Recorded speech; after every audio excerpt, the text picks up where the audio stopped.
Welcome back to Jersey Matters. I'm Larry Mendte. Governor Phil Murphy has issued new restrictions on New Jersey restaurants and bars after an upswing in COVID-19 cases.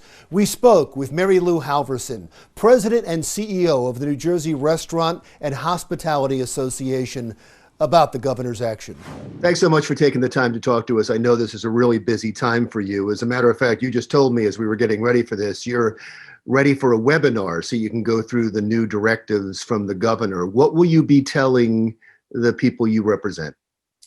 We'll go through both what he talked about as far as allowing the igloos and the plexiglass where you cannot, because some restaurants are smaller in footprint, so they can't maintain 25% or they can't get to 25% occupancy with 6 feet distancing. So the plexiglass allows that.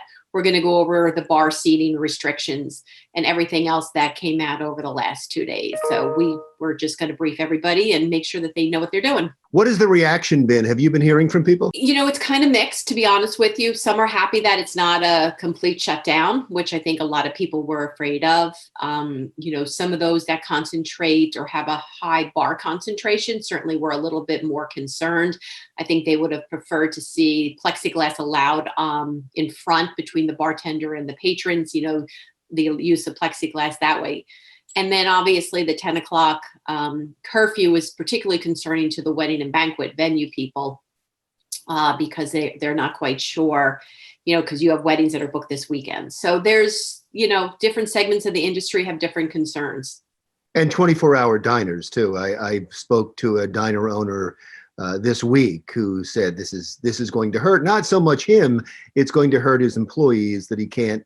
Now he's going to have to let them go, and he's already had to let so many go. So it's really tough. I can't even imagine having to let someone go. I guess what I've heard the most from restaurant owners and bar owners and people affected by this directive is that they don't understand why the people who don't follow the directives don't just get punished.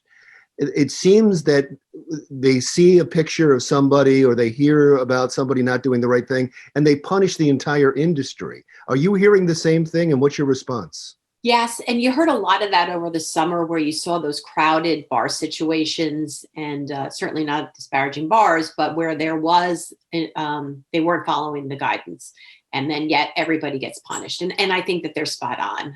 We have enforcement tools. Let's use that rather than penalize an entire industry. Do you think it's going to get worse at this point?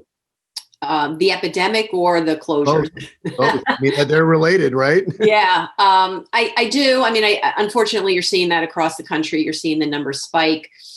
But I think what's happening is we're driving more people indoors. And so my point is restaurants are highly regulated, higher sanitation requirements than most places. So allowing people the opportunity to have a safe environment in order to socialize would be better than pushing people more into indoor, house parties.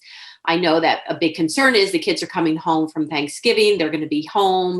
The night before Thanksgiving's a big night. They usually go out to a bar.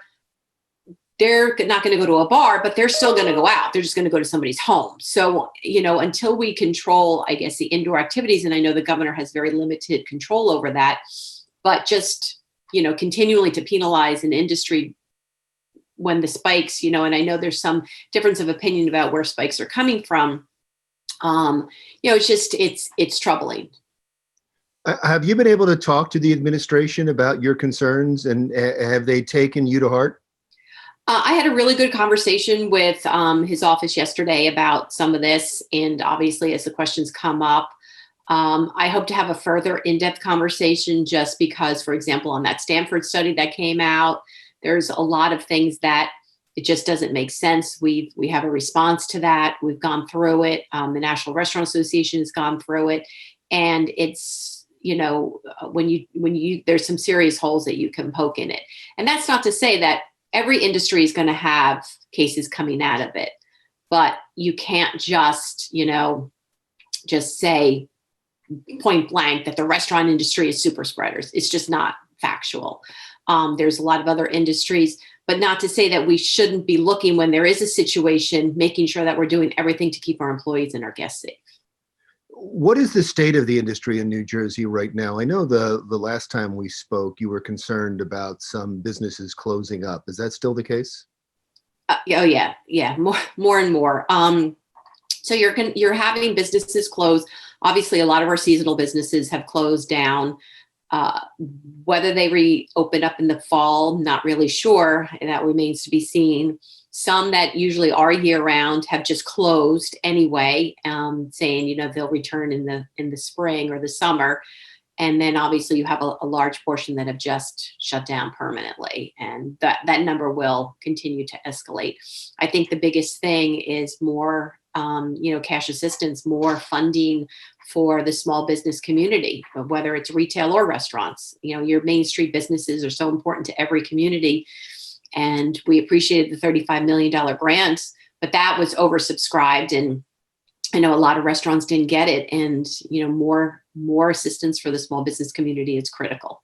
So your message, I guess, would be to people that are watching this: if you have a favorite restaurant, this is the time to go out and eat or order from them, because they can use your business. Oh, absolutely. And make sure you tip well. Thank you so much. I really appreciate your time.